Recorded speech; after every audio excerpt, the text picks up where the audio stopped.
क्या कहेंगे जिस प्रकार से देख रहे हैं कि लगातार काफी दिनों से जो है जंतर मंतर पर धरना दे रही हैं महिलाएं, जो अपने पहलवान जो है सम्मान को लेकर के लड़ाई लड़ रही हैं सरकार से, क्या कहेंगे उसको? देखिए, हमारी भारत में महिलाओं को पूजा जाता है, देवी कहा जाता है, और जिस देश के अंदर महिलाओं को देवी माना जाता हो वहाँ पे उसका अपमान हो, और ख़ास करके हमारी जो उभरता हुआ जो युवा पीढ़ी है उसके साथ रेप की बात हो, उसके व्यभिचार की बात हो, तो ऐसे लोगों को फांसी लगनी चाहिए, तत्काल लगनी चाहिए, वो लीडर हो या कोई भी हो, कितनी भी पावर में हो। तो ये लोकतंत्र की खूबसूरती है, लेकिन लोकतंत्र के अंदर जो पावरफुल लोग हैं वो अपनी मनमानी करते हैं, और हमारे नौजवान जो पीढ़ी है, हमारे जो खिलाड़ी हैं, वो सड़कों पे आ रहे हैं। ये शर्म की बात है, और इसमें जितने भी हमारे हरियाणा के और जो आसपास के प्रदेश के लोगों ने आकर के समर्थन दिया है, मैं उनको सैल्यूट करता हूं। अभी हमने कुछ बच्चों को देखा कि जो भोपाल से आए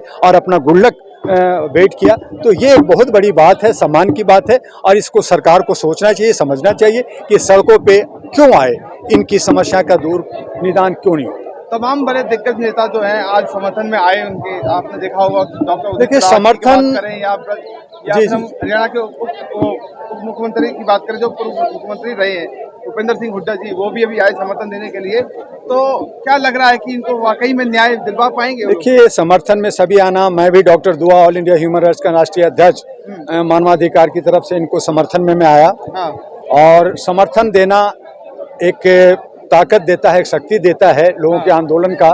लेकिन सरकार गूंगी बहरी है, वो चुप बैठी है, किसी को नहीं सुन रही है, वो ये समझ रही है कि मैं जो चाहूँगा वही होगा, तो ये ठीक नहीं है लोकतंत्र में। आज जो है हमारे मैं आपको थोड़ा सा इधर से हटा करके अगर सतपाल मलिक की तरफ ले जाऊं, तो क्या हमारे आर्टिकल 19 और 21 जो बोलने की अभिव्यक्ति नहीं है, हमें आज़ाद रहने की अभिव्यक्ति नहीं है? अगर हम जो बोल रहे हैं वो बोलने की अभिव्यक्ति नहीं है? हमने बोला, आपने उसके बारे में पूछा नहीं, आपने जांच नहीं किया, आपने बात नहीं किया, और आप जो है ईडी और जो है सीबीआई का छापा मारते हो, आप मुझे अरेस्ट करने की धमकी देते हो, तो ये कहाँ का न्याय है? सतपाल मलिक की बात करिए, अगर हम उस पर भी एक सवाल बनता है कि जब वो उस पद पे कार्यरत थे तब उन्होंने इन बातों को क्यों नहीं उठाया था? देखिए, जब लोग सत्ता में रहते हैं, आज क्यों कहा जा रहा है अंधभक्ति और गोदी मीडिया, जो स्ट्रीम मीडिया है वो गोदी मीडिया क्यों कहा जा रहा है? क्योंकि वो सत्ता वाले उनको मुट्ठी में रखती है, उनको डरा करके रखती है, धमका के रखती है कि अगर आपने ये न्यूज़ नहीं किया, अगर आपने मुझे पीएमओ ऑफिस से ओके नहीं कराया, तो आपकी मीडिया बंद कर दी जाएगी, हाउस बंद कर दिया जाएगा, आपकी नौकरी चली जाएगी। तो लोग डरे होते हैं। उसी तरह से जो हमारे विधायिका में जो लोग हैं, वो लोग जो है गुड गवर्नेंस ना दे करके वो दबा करके लोगों को रखते हैं, और न्यायपालिका और कार्यपालिका दोनों जो है उसके अंदर सिमटी होती है, डरी होती है, सामी होती है, क्योंकि उनके बच्चे और परिवार चलाना होता है, उनको सैलरी लेना होता है, तो वो डरे होते हैं। लेकिन जब उनको लगता है कि नहीं, ये सर से पानी ऊपर जा रहा है, तो आवाज़ उठाने की बात आती है। ये मैं मानता हूं कि उन्होंने देर से आवाज़ उठाई, लेकिन आवाज़ उठाने की हिम्मत तो की। ऐसे लोगों को सैल्यूट होना चाहिए, और ऐसे एक नहीं 100 सतपाल मलिक हमें चाहिए, जो लोग अपनी आवाज़ को नहीं उठा रहे, जो दबा रहे हैं। मैं आम आदमी पार्टी का विरोध भी किया, उसका मैं एक तरह से फाउंडर भी रहा, केजरीवाल का भी विरोध किया, लेकिन जब केजरीवाल ने सवाल उठाया तो मैंने कहा शाबाश, तुमने आवाज़ तो उठाया, मैं उसके लिए समर्थन किया। तो जो आवाज़ उठाता है तो उसकी आवाज़ को दबाने की कोशिश होती है, वो गलत है। उठा रहे हैं सरकार को लेकर के, तो आपको डर नहीं लग रहा? नहीं, किस बात का भाई? क्या आपने, हमारा संविधान है, संविधान के लिए नियम कानून सबके लिए बराबर है। जो एक सिपाही के लिए है वही जनता के लिए है, और वही जो हमारे सरकार के लिए भी है। लेकिन अगर उसे आप मुट्ठी में अपने पॉकेट का जो कानून बनाओगे, संविधान बनाओगे, तो फिर ये तो लोकतंत्र खत्म हो जाएगा, देश की खूबसूरती खत्म हो जाएगी, देश की आज़ादी। वैसे भी हमारा गुलाम बने हुए, हम मानसिक गुलाम बने हुए, तो मानसिक गुलामी में आप कब तक कितना दबाओगे? एक न एक दिन तो क्रांति आएगा, एक न एक दिन तो आवाज़ उठेगी, एक न एक दिन नौजवान और बहु बेटियां, लड़कियां रोड पे आएंगी।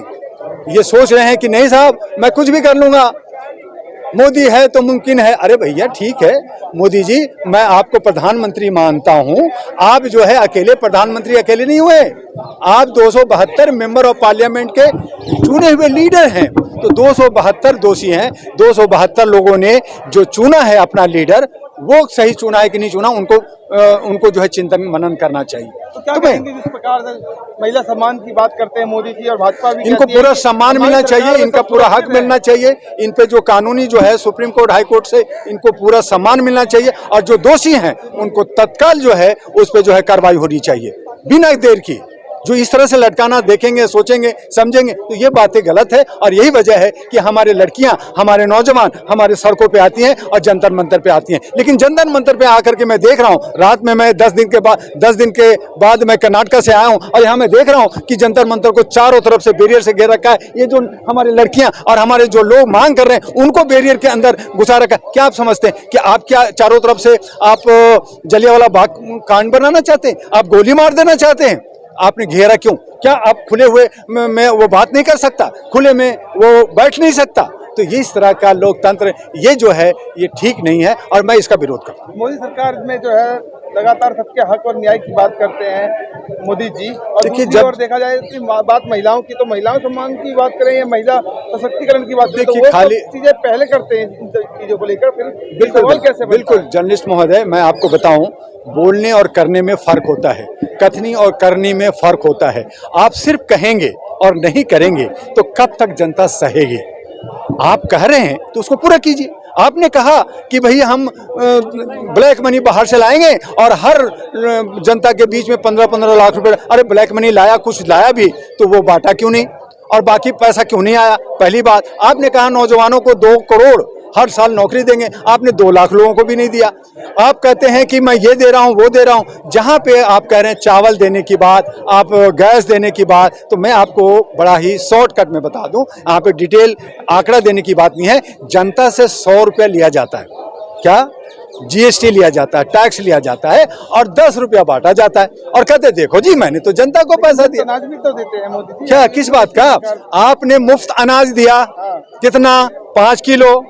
आप उसकी जोड़िए कैलकुलेशन कितना का हुआ, और आपने गैस को 1200 कर दिया, आपने सब्जी महंगा कर दिया, आपने दाल महंगा कर दिया, आपने साबुन तेल महंगा कर दिया। अगर उसको आप घटाइए तो कितना जनता से लूटा, ये तो आप तय कीजिए।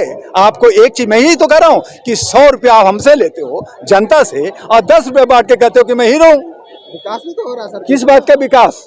क्या वो जो 90 रुपया आप खा रहे हैं वो 90 रुपए का विकास दिखाइए, आप कीजिए ना विकास। विकास सारे अपने लीडर जितने भी लोग हैं, चाहे मैं ये नहीं कह रहा बीजेपी हो, कांग्रेस हो या दूसरी पार्टियां हो, सबके सब चोर हैं। ये जितने भी जो पार्टियां हैं, जो कॉर्पोरेट हाउस हैं, ये मिल कर करके ये धंधा कर रहे हैं, ये राजनीतिक का अखाड़ा बना दिया है। ये देश हित में, समाज हित में, सेवा की भावना से नहीं जाते। कहते मैं चौकीदार हूं, कहते मैं सेवक हूं, लेकिन ये सेवा नहीं कर रहे, ये अपनी सेवा कर रहे हैं। और यही लड़ाई है कि आप हमसे 100 रुपया लेते हो, 10 रुपया बांटते हो, 90 रुपया में 10 रुपया विकास की बात करते हो, 80 रुपया खा जाते हो। तो ऐसे कैसे होगा? आज हमारा सैनिक, आज हमारा पुलिस, उनको भी आप प्रताड़ित करते हो। अब बहुत सारे पुलिस डिपार्टमेंट है, उनको आप 24 घंटा ड्यूटी लेते हो। क्या आप 24 घंटा के उनको सैलरी देते हो? उनको 8 घंटा ड्यूटी होनी चाहिए, आप इसमें करो, लेकिन नहीं, 24 घंटा ड्यूटी करना पड़ेगा उनको। चूंकि वर्दी का थोड़ा सा रोब होता है, थोड़ा पैसा कमाना होता है, परिवार चलाना होता है, डंडा मारना होता है, कर रहे हैं। लेकिन जिस दिन वो समझ जाएंगे उस दिन वो भी बगावत करेंगे, और कई बार इसी जंतर मंतर पे पुलिस और सेना का पहलवानों को आखिर कब तक न्याय मिलेगा? महिला पहलवानों का मैं समझता हूं कि न्याय मिलेगा, लेकिन निरंकुश सरकार और जो आज के सरकार है, जो गूंगी और बहरी है और नहीं सुन रही है, नहीं समझ रही है, तो उसमें देर हो सकता है, लेकिन देर भी कई बार बड़ा खुशनुमा आता है और अच्छा रिजल्ट आएगा। मैं समझता हूं कि ये इसका निदान जल्द होगा।